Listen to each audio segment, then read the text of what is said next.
Halo, Assalamualaikum warahmatullahi wabarakatuh. Selamat pagi, siang, sore, dan malam buat teman-teman kapanpun nonton video ini.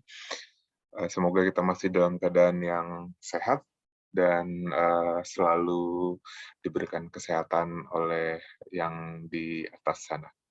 Nah, eh, bertemu kembali di mata kuliah pengantar studi seni rupa, desain, kriya, dan industri kreatif, yang mana pada minggu ini merupakan materi lanjutan dari minggu kemarin.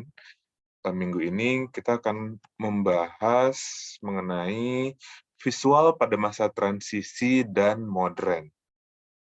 Nah, untuk masa transisi sendiri, itu dimulai pada setelah meletusnya Revolusi Prancis dan terpuruknya negara tersebut dikarenakan pada kepemimpinan Raja Louis ke-16 dan istrinya yang mana sangat senang berfoya-foya dengan memakai uang rakyat. Berarti ya dari penjelasan singkat yang ada, ya udah kebayang lah ya teman-teman semuanya ya bagaimana sengsaranya kehidupan pada masa itu gitu. Nah, betul sih yang menjadi pemicunya ya memang, ya ketidakpuasan rakyat kepada pemerintahan Raja Louis ke-16 yang, dinilai tidak kompeten dan terlalu, berfoya-foya menghambur-hamburkan uang. Nah, seperti biasa tentu kita tidak membahas mengenai sejarah ya, sejarah politik dan sebagainya, tentu kita membahas mengenai karakteristik fashion. Pada periode ini, masyarakat mengenakan kain dan desain yang lebih murah sebagai protes terhadap monarki. Gaun-gaun ini dibuat dari kain ringan seperti katun satin, kadang-kadang dipakai untuk pakaian malam.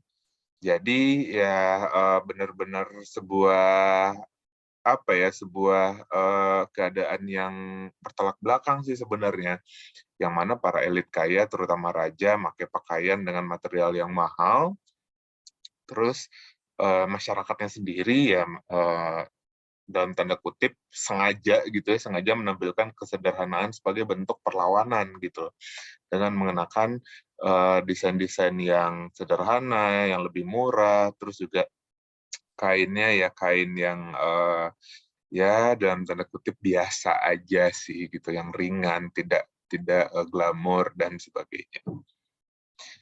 Nah, untuk pria sendiri, pakaian pria diubah menjadi gaya yang lebih fungsional di paruh akhir abad ke-18.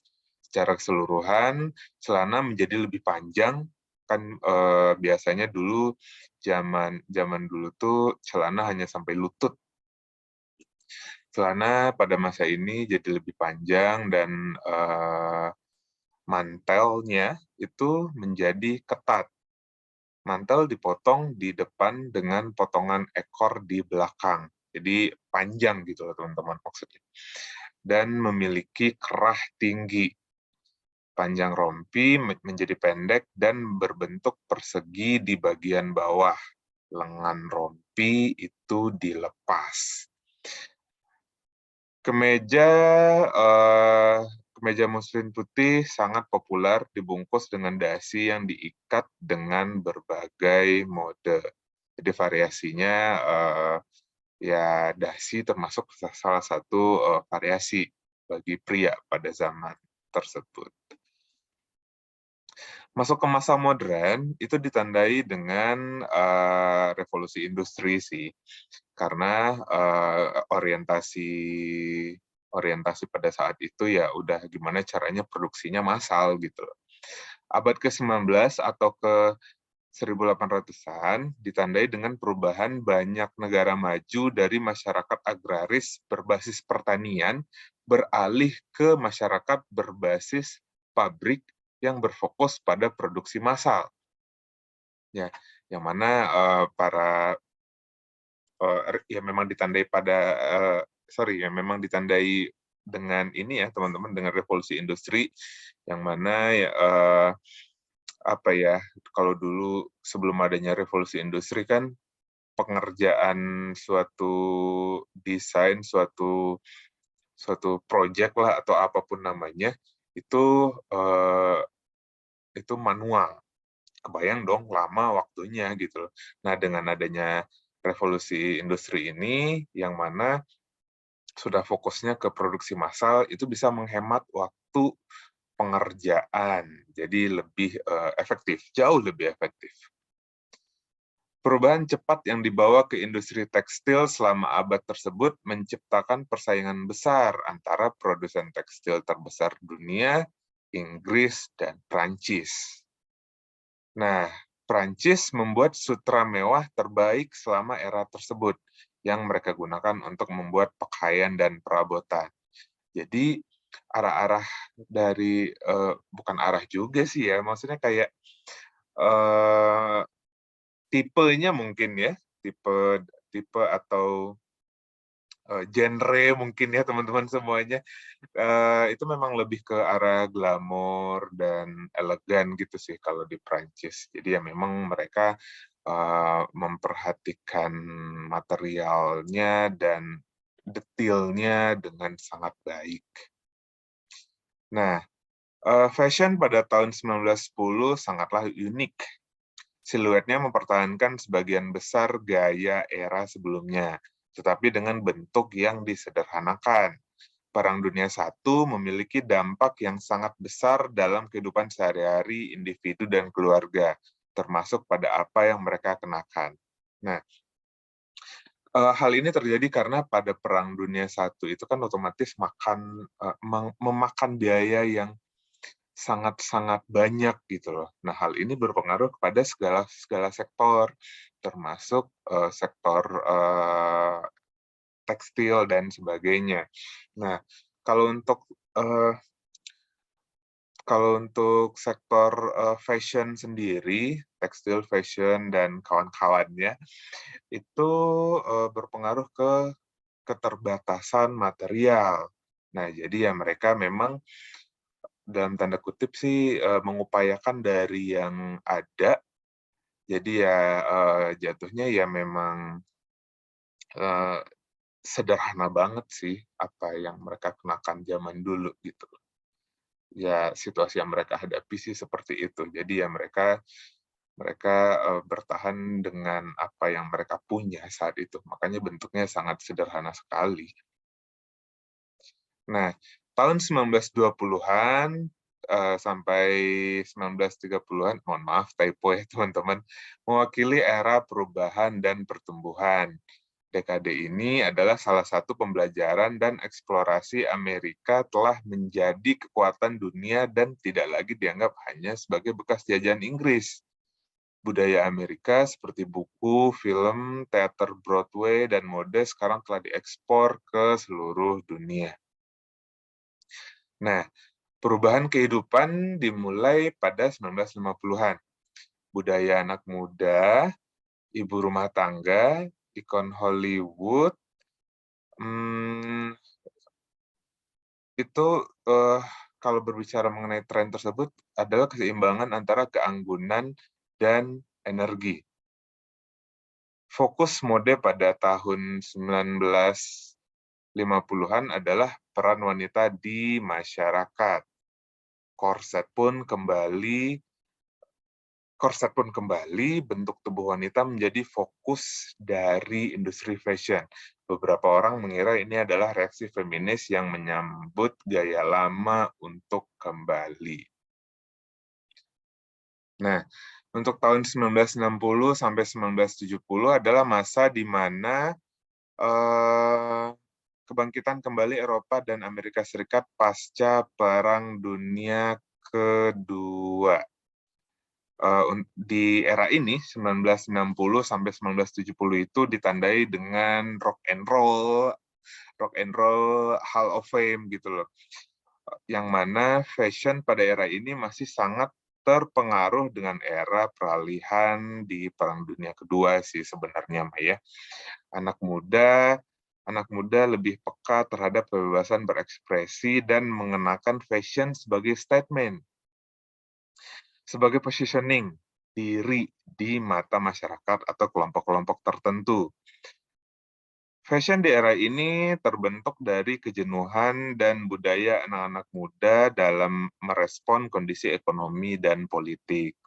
Budaya anak muda atau youth culture pada saat itu sangat bersifat mutual melalui seni rupa, musik, fashion, desain, dan aktivisme. Jadi ada benang merahnya gitu loh maksudnya teman-teman. Ya memang seperti yang tadi udah saya jelaskan juga ya, pada era ini orang-orang sudah mulai berani mengekspresikan dirinya gitu. Jadi ya, fashion as a statement sih, itu, muncul pada era ini.